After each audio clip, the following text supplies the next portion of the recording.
Danielle DiMartino Booth, former Dallas Fed advisor, and Brian Wesbury, chief economist at First Trust Portfolios.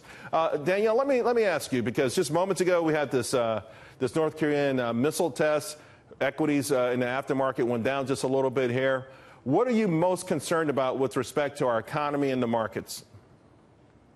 Well, I am a little bit concerned about the Federal Reserve overreaching its bounds at a time when the markets are clearly communicating that they're skittish.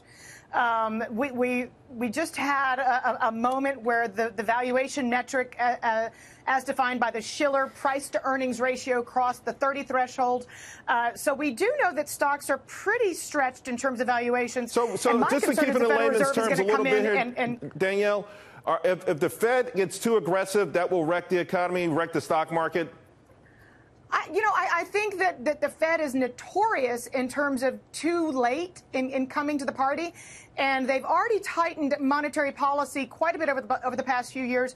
I think that there's enough uncertainty, and again, you just said what's happening in the after hours because of what's happening in North Korea. I think that the markets are skittish enough to take an excuse of an overbearing and over-aggressive Fed for the markets to have a correction. And that concerns me, Charles. Brian, today President Trump actually gave Janet Yellen a positive shout-out, and I think that helps with respect to, and I think it's also a message to the Fed, slow and easy, and you got my vote.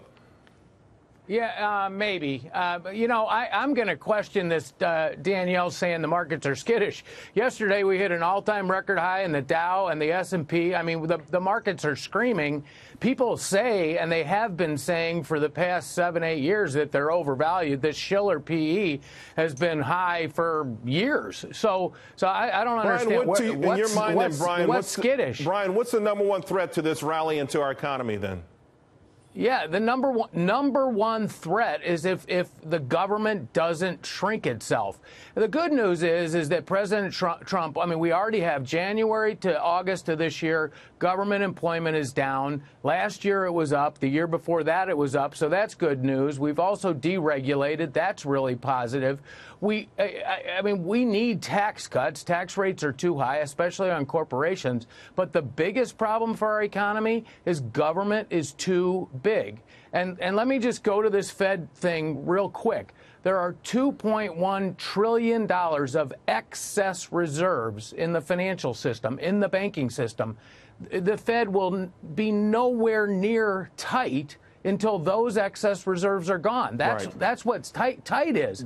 As long as there's excess reserves, the Fed's easy. Right, so Brian, the Fed hasn't tightened one bit. Brian and Danielle, we got to bring you back again real soon.